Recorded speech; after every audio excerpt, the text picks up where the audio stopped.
লাখো লাখো মানুষ হিন্দুরা আজকে জমায়েত হচ্ছে গত কয়েকদিন ধরে, সেখানে মানুষকে রক্ষা করার জন্য, গণতন্ত্রকে পুনঃপ্রতিষ্ঠা করার জন্য।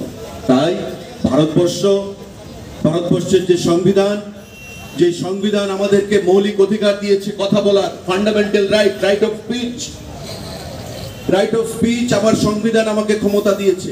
কিন্তু আমার প্রত্যেকের কাছে আহ্বান থাকবে যে আজকের এই স্বাধীনতা দিবসের কর্মসূচিতে আমরা এমন কোনো কথা বলবো না, এমন কোনো কাজ করব না যা সাংবিধানিক ক্ষমতার অপব্যবহার হবে।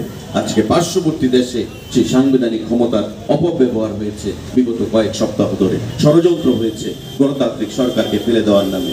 সুতরাং সজাগ থাকতে হবে। শত্রুরা সদা জাগ্রত, চোখ কান খোলা রাখবেন। আমাদের পার্শ্ববর্তী বর্ডার স্টেট শান্তি প্রতিষ্ঠা করতে হবে এই রাজ্যে ভারতবর্ষের সরকার, ডাবল ইঞ্জিনের সরকার যে চলছে বিগত কয়েক বছর ধরে, প্রতিটি ক্ষেত্রে, পরিবহনের ক্ষেত্রেও আমাদের একটা প্রভূত উন্নতি সাধন হয়েছে। জলপথ বলুন, বিমানপথ বলুন, সড়ক পথ বলুন, রেলপথ বলুন, প্রতিটা ক্ষেত্রে আমাদের বিচার করতে হবে, বিশ্লেষণ করতে হবে যে আমরা কোথায় ছিলাম, আর বর্তমানে আমরা কোন জায়গায় রয়েছি, আগামী দিনে আমাদের কোথায় যেতে হবে বন্ধুরা। আর মোদীজি পরিষ্কার ভাষায় বলেন যে ত্রিপুরা রাজ্য ছোট্ট রাজ্য হলেও আমার কাছে উত্তরপ্রদেশের যা গুরুত্ব রয়েছে, ত্রিপুরা রাজ্যের সেটাই গুরুত্ব রয়েছে। সমস্ত দিক থেকে ত্রিপুরা রাজ্যকে ঢেলে সাজানোর জন্য সেখানে প্রকল্প ঘোষণা করা হয়েছে।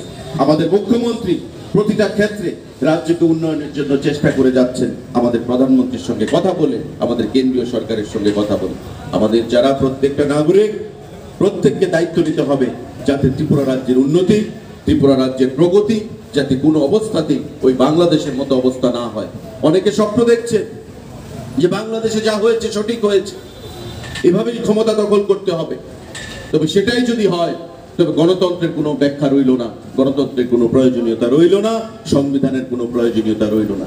তাই জাতীয় পতাকা, যে হর ঘর তিরঙ্গা কর্মসূচি আমাদের প্রধানমন্ত্রী ঘোষণা করেছেন, সেই হর ঘর তিরঙ্গা কর্মসূচিকে বাস্তবায়নে বিগত বছরের ন্যায় এবারও আমাদের রাজ্য সরকার, রাজ্যের প্রতিটি অংশের জনগণ এগিয়ে এসছে।